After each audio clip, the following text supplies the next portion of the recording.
Shalom,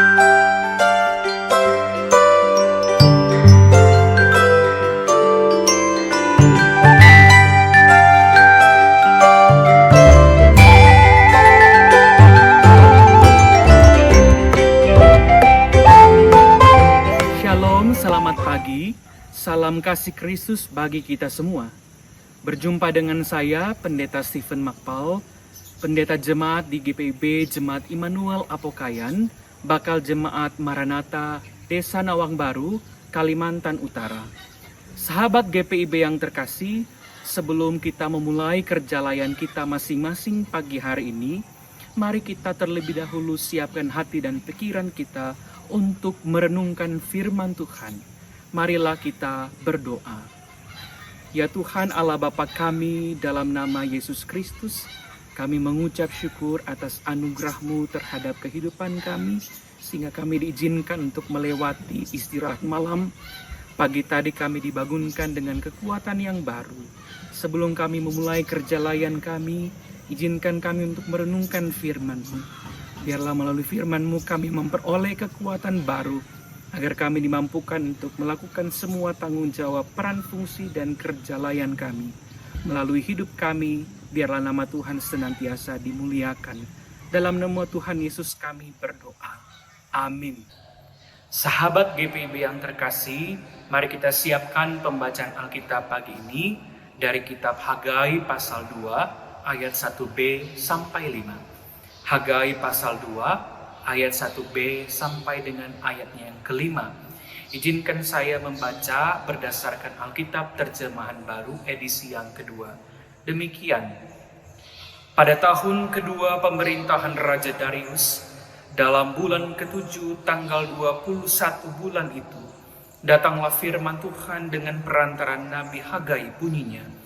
Katakanlah kepada Zerubabel bin Sealtiel, kepada daerah Yehuda, dan kepada imam besar Yosua bin Yozadak, dan kepada orang-orang yang tersisa dari bangsa itu, siapakah di antara kamu yang melihat bait ini dalam kemegahannya yang semula?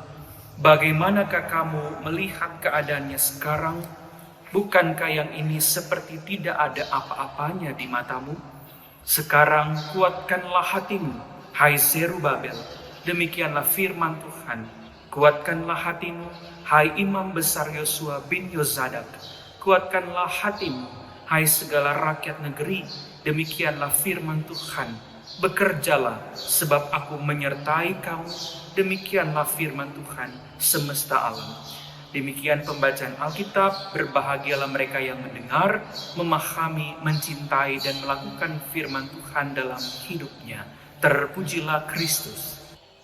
Sahabat GPIB yang terkasih, ketika Babel dikalahkan oleh Persia, ada sebagian angkatan orang Israel yang kembali ke Yerusalem. Waktu itu kampung mereka sudah berupa reruntuhan. Di bawah arahan imam besar Yosua bin Yozadak dan seorang pewaris tahta dari garis keturunan Daud, yaitu Zerubabel, membawa sebagian angkatan orang Israel untuk membangun kembali kampung halaman mereka. Kita bisa bandingkan dengan Esra pasal 1 sampai 6. Terlihat sangat optimis rencana pembangunan itu, memperlihatkan bahwa masa depan Israel akan cerah. Tetapi ternyata tidak cerah dalam sudut pandang Hagai. Di awal pembacaan ini kita mendapat sebuah keterangan waktu ayat 1b dan 2. Raja Darius, raja ketiga Persia, dilantik sebagai raja sekitar tahun 521 sebelum Masehi. Dan 2 tahun berikutnya, 524 sebelum Masehi, bulan ke-7 sesuai kalender Persia kuno, bulan Mer. Nama dewa cinta dan persahabatan. Jadi kalau dikonversikan dalam kalender kita, maka kurang lebih jatuh pada bulan September atau Oktober. Singkat kata, katakanlah tanggal 21 September tahun 524 sebelum Masehi, di musim gugur itu, Hagai hendak bertanya kepada Yosua dan Zerubabel. Kita bisa lihat dalam ayat 4, Hagai heran dan bingung terhadap generasi muda, telah membangun bait Allah dalam keadaan seadanya. Lalu melihat para tua Israel kurang bersemangat dan menilai bahwa bait Allah yang baru tidak menarik. Karena membandingkan bait Allah yang baru dengan bait Allah yang dibangun Salomo 500 tahun yang lalu. Tentu ada alasan Hagai bertanya. Ternyata dalam pasal 1 ayat 4-9, Hagai justru lebih heran terhadap mereka yang salah menempatkan prioritas. Betul mereka kembali ke Yerusalem, tapi mereka menghabiskan waktu untuk membangun rumah-rumah mewah bagi diri mereka sendiri. Sementara rumah Tuhan, bait Allah masih berupa reruntuhan semenjak runtuhnya 70 tahun yang lalu. Apakah rumah-rumahmu lebih penting daripada kesetiaanmu kepada Allah? Begitu mungkin Hagai bertanya. Menurut Hagai, tidak menghargai bait Allah sama saja memberontak terhadap perjanjian. Makanya tanah mereka tidak subur, dilanda kekeringan dan kelaparan, apalagi terjadi pada saat musim gugur. Tantangan yang muncul justru dari batin dan psikis mereka. Bisa jadi demotivasi, kurang semangat, kurang dorongan, makanya terhadap generasi muda yang kurang bersemangat, terhadap tua-tua yang ingin bait Allah besar dan megah, Hagai memberi semangat dan mengingatkan kembali tentang janji Allah. Jangan disalahartikan tua-tua yang menginginkan bait Allah besar dan megah. Memori mereka terhadap bait Allah di masa Salomo yang punya ritual semacam bakti sosial. Misalnya dalam 1 Raja-Raja pasal 8, saat pentabisan bait Allah, Salomo mempersembahkan hewan kurban 22.000 ekor lembu dan 120.000 ekor kambing domba. Sebagian besar dagingnya diolah, dimasak, dan dibagikan pada rakyat. Dan ritual ini berlangsung 14 hari. Dalam ritual ini, raja memberkati rakyat secara spiritual dan materi. Mereka pulang ke kemah masing-masing dengan bingkisan dan sukacita. Jadi tua-tua ingin agar semua angkatan turut merasakan kebaikan Allah melalui kehangatan persahabatan, kepedulian dan cinta satu sama lain di dalam bait Allah itu. Itu sebabnya firman Tuhan dalam ayat 5 dikatakan bahwa janji Allah akan tergenapi pada mereka yang bekerja. Artinya bahwa memang masa depan itu Tuhan yang tentukan, tetapi Allah membutuhkan karya tangan manusia untuk membuatnya semakin baik. Sehingga Allah memerintahkan mereka untuk bekerja dengan jujur, bekerja dengan setia. Untuk menggenapi janji keselamatan Allah, Allah selalu memberdayakan kita semua. Sehingga ada 3 pesan yang dapat kita renungkan dari pembacaan ini. Yang pertama, cara kita memahami Tuhan sangat menentukan cara kita bersikap. Mari gunakan memori kita untuk mengingat semua kebaikan Tuhan di sepanjang waktu hidup kita. Orang-orang yang terus mengingat kebaikan Tuhan dalam hidupnya, mereka tangguh meskipun bergumul. Jika kita memahami Tuhan sebagai penolong yang setia, maka tingkatkan juga kepercayaan diri. Karena percaya diri itu penting buat orang yang percaya kepada Tuhan. Jangan biarkan masa bodoh menguasai kita, lalu membiarkan berkat Tuhan layu dan kering. Masa bodoh muncul karena cenderung tidak mau sulit atau susah, sehingga berusaha untuk mengamankan diri sendiri. Sadar atau tidak bahwa tantangan itu bukan kuman, bukan bakteri yang harus dibunuh, atau najis seperti kebanyakan orang yang menolak tantangan itu. Karena menurut saya, tantangan itu privilege. Karena tidak semua orang diberi kepercayaan untuk bertahan.